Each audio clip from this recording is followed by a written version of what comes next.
Bem-vindos, continuam bem? Se sim, tomem conta de vocês e dos vossos e dos outros também. Se já foram apanhados por este bicharoco, rápidas melhoras. Para a reflexão de hoje, convidei alguém para partilhar lições de vida, a Dona Rosinha. E eu vou buscá-la para vir falar convosco. Apresento-vos a Dona Rosinha. Uma folha de papel que é muito mais do que aquilo que aparenta. Querem apostar? O que é que vocês veem nesta menina? É uma folha retangular, aparentemente vazia. Então era aquilo que vocês estavam a ver na folha. Algo muito simples. Digam-me o que vocês veem agora. Muitos poderão dizer, vejam um risco. Então um bocadinho era uma folha simples, sem nada, e agora vem um risco? Só vem um risco? E o resto da folha onde é que está? Então começaram por ver uma folha rosa, retangular e sem nada. No segundo momento viram apenas um risco. E agora que estão a ver? Ó gente, a folha sempre esteve aqui e continua a estar. Passou por fases diferentes. Primeiro parecia que não tinha nada, depois alguém lhe faz um risco e toda a gente vê em primeiro lugar o risco e às vezes só veem o risco, esquecem todo o resto da folha e com criatividade a seguir deixaram de ver o risco, deixaram de ver a folha, ver apenas uma flor. Esta é a primeira lição que a Dona Rosinha nos quer transmitir. Há muito mais para além das aparências e mesmo quando há uma coisa que parece um risco, com criatividade, com amor, podemos converter em uma obra de arte e uma oportunidade para crescer e fazer algo diferente. Não vamos permitir que este vírus, que provocou esta situação, este caos, nos roube o resto da nossa vida, da saúde mental, da nossa capacidade de socializar, da necessidade que estamos a sentir da comunidade. Não vamos reduzir a nossa vida a este momento, por mais que ela altere o rumo da nossa vida. Nunca percamos a capacidade de recriar as situações. As mudanças começam nos olhos. Vamos continuar a dialogar com a nossa amiga Rosinha. O Papa Francisco estes dias falava de que todos estamos no mesmo barco. Essa frase tem sido repetida imensas vezes. Pedi à nossa amiga Dona Rosinha, a nossa convidada, que nos explicasse então essa história do barco. E ela desdobrou-se em mil e uma explicação. E aqui nós temos o resultado. Todos nós fizemos em crianças barquinhos de papel. Estamos todos no mesmo barco. Era a frase e o tema da nossa reflexão. No entanto, alguns já afirmaram que estamos todos no mesmo mar, mas o barco de cada um é diferente. Não é igual para todos. E não posso dizer que não tenham razão. Há pessoas a passar mais dificuldades que outras. Enquanto uns se esforçam por estar em casa, outros parecem querer passar férias, ir para a praia. E vocês admiram-se? Eles foram educados para fazer o que lhes apetece. Quantas vezes não ouvimos este refrão? Ele não quer, não vou obrigar. Ele não gosta, que quer que eu faça? Agora vemos essas pessoas egoístas que só fazem o que lhes apetece e não respeitam ninguém. Desculpem, mas é isto que eu penso. Quem come com o que ganha diariamente e agora está impedido de trabalhar, começa a ficar preocupado e com razão. O Estado prometeu ajudar os trabalhadores dependentes, mas e os outros? Não precisam de comer? E os idosos? Sobretudo aqueles que vivem sozinhos. Eu sei que há campanhas de voluntariado para ajudar essas pessoas, mas passam a maior parte do tempo sozinhos. E o que é que a gente pode fazer? Não sei, se calhar nada, a não ser preocupar-nos. Eu tenho receio que depois de passar esta pandemia, iremos encontrar muita gente que morreu de solidão. E, desta forma, parece que lá vai uma parte do nosso barco. Começamos a ficar cansados, saturados, exaustos. Já não temos criatividade para muito mais. Já passaram muitos dias e não sabemos se já estamos a meio do túnel, se ainda no início ou já perto do fim. Agarramos-nos às notícias que parece causar ainda mais tristeza, confusão, desilusão, mais medo, para não falar já das fake news. E depois partilham nas redes sociais sem verificar a fonte, provocando ainda mais confusão. Não acreditem em tudo o que leem. Vão pesquisar as fontes, filtrem, confirmem as fontes, procurem noutros sítios. Não se esqueçam que em tudo existe uma intenção pessoal por detrás, uma visão, uma interpretação muito pessoal, uma forma de ler e de entender as coisas. As pessoas estão saturadas, preocupadas, a tristeza começa a ganhar terreno, a apatia conquistou o terreno da nossa criatividade, estamos a ser levados ao limite das nossas forças, estamos a perder a capacidade da resiliência. Quem melhor conseguiu desenvolver as competências positivas, como a criatividade, a higiene mental, a força de vontade, a espiritualidade, a autoestima, melhor se aguenta nesta fase. Quem apostou no desenvolvimento da soft skill, vê agora confirmada a sua escolha certa e assertiva. Mesmo para quem desenvolveu estas competências, torna-se difícil. Imagino para os outros. A minha mãe sempre dizia que saco vazio não se mantém de pé. É verdade. Uma pessoa vazia por dentro facilmente voa, vai com o vento das circunstâncias. Precisamos de ter peso para nos aguentarmos quando o vento pega em nós. Não pensem que só aos outros. Também a mim me apetece muitas vezes desistir, até de fazer estes vídeos. Tive que mudar o lugar da filmagem, porque apesar de estarmos em isolamento, não para de passar carros na rua e estou sempre a parar de gravar e sempre a recomeçar. Tive que mudar de sítio. Não é fácil fazer as gravações. Há dias que dá uma trabalheira. As pessoas precisam do padre para desabafar. Mas também às vezes se esquecem de que o padre é um ser humano que também está a ser levado ao limite. Não estou a falar de mim, nem estou a queixar, mas de todos. Todos somos humanos e estamos neste mesmo barco. E depois penso, não posso desistir. Tenho de continuar. As pessoas precisam. E eu preciso. A pessoa que mais se molha é aquela que anda a distribuir água. Já agora agradeço a todos aqueles que comentam os vídeos, mas permitam-me que destaque aqueles que fazem a sua reflexão depois de assistirem ao vídeo, de refletirem, de meditarem, partilham a sua reflexão pessoal.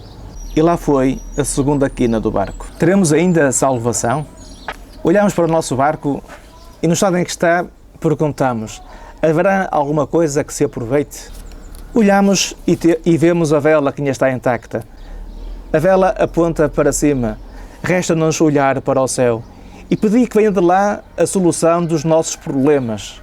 Uns falam que andamos sempre de costas viradas para Deus e Ele agora está a dar-nos uma lição. Outros acham que Deus é duro de ouvido e à custa de muitas rezas o vamos convencer a fazer-nos bem. Um Deus osso duro de roer, um ser distante, um Deus fora da máquina que nos quer dar uma lição à custa do nosso sofrimento. Toda a vida ouviram dizer que Deus parece que gosta de sacrifícios, mas que imagem é que fazemos de Deus? Dizemos coisas de Deus que não se diz de ninguém decente. E um pai que tinha 2 filhos. Um portou-se mal e ofendeu o pai e afastou-se. O outro era um exemplo de filho. Depois de passar muitas privações, este filho desobediente, pecador, caiu em si e quis regressar para o pai. E mandou uma mensagem ao pai a ver se poderia voltar. Mas o pai, que estava muito ofendido e não poderia receber o filho de qualquer maneira. Isto não é assim. Não pode passar em branco a ofensa que ele fez ao pai. Quem é o pai, afinal? Alguém tinha de reparar esta ofensa cometida. Mas ele não, porque já não era de confiança, já não era digno de tal sacrifício para com o pai. Então o outro filho aproximou-se do pai e disse: pai, se tu quiseres, eu ofereço-me em sacrifício. E o pai aceitou. Deixou que este filho sacrificasse e depois perdoou ao outro. O que é que vocês acham deste pai? O que acham desta história? Eu sei que tenho pouco jeito para contar histórias. Imagino que a vossa resposta seja idêntica à minha. Este pai não merece o nome de pai. Se este pai lhe dermos o nome de Deus, mas não é essa a imagem que fazemos de Deus? Pois eu acredito que é esta imagem de Deus que muitos rezam e celebram a sua fé. Eu tenho pouco jeito para contar histórias, mas há alguém que tem muito jeito para contar histórias. Jesus de Nazaré. Ele é que percebe disto. Jesus contou a história de um pai que tinha 2 filhos.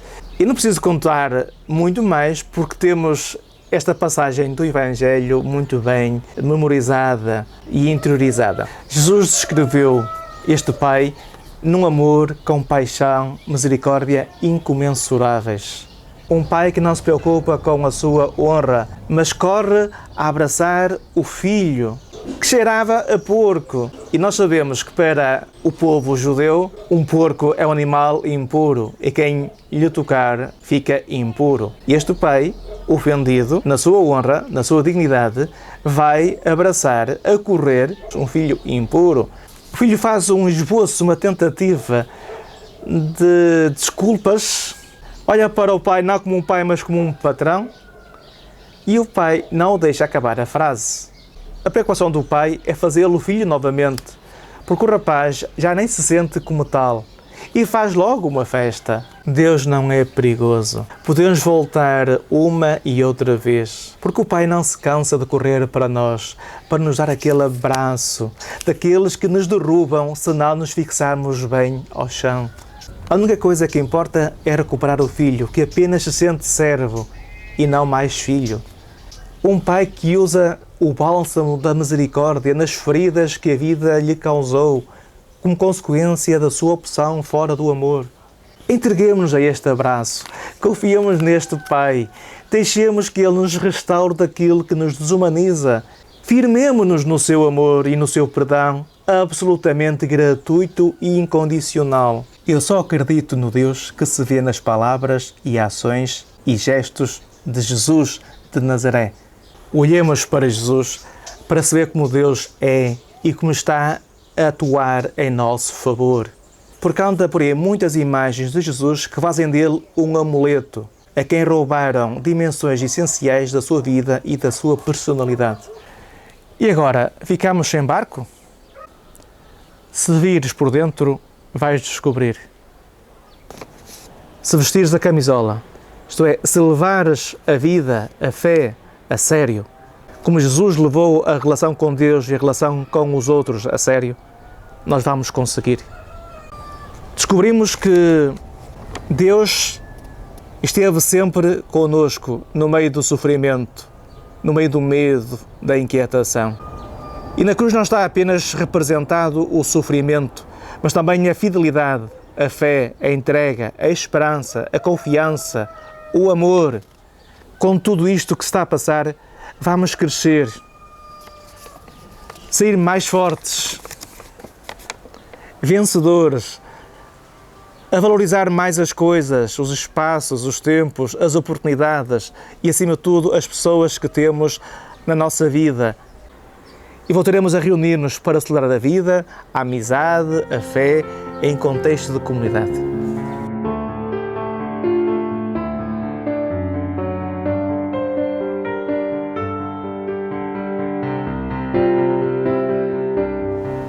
Ó Senhor, nosso Deus, o Teu nome é magnífico por toda a terra. Adorarei a Tua lealdade que ultrapassa as alturas dos céus. Pela boca de crianças e meninos de peito, fundaste uma fortaleza contra os adversários e calaste as suas maldades. Quando fixo os céus, obra na ponta dos Teus dedos. Com a lua e as estrelas que fizeste, o que é o ser humano para te lembrares dele? O que é o ser humano para te ocupares com ele? Fizeste dele quase um ser divino, coroaste-o de honras e de atenções, puseste as obras das tuas mãos nas mãos dele e depuseste todas as coisas aos pés dele, rebanhos e gado de todas as espécies e até animais bravios, aves do céu, peixes do mar, tudo o que percorre os caminhos dos mares. Ó Senhor, nosso Deus, o Teu nome é magnífico por toda a terra. Glória ao Pai, ao Filho e ao Espírito Santo, como era no princípio, agora e sempre. Amém. Então, que o Pai de Jesus e Pai Nosso, amor e perdão incondicional, nos abençoe e faça de nós uma bênção para os outros em nome dele. Pai, Filho e Espírito Santo. Fiquem bem. Até ao próximo vídeo.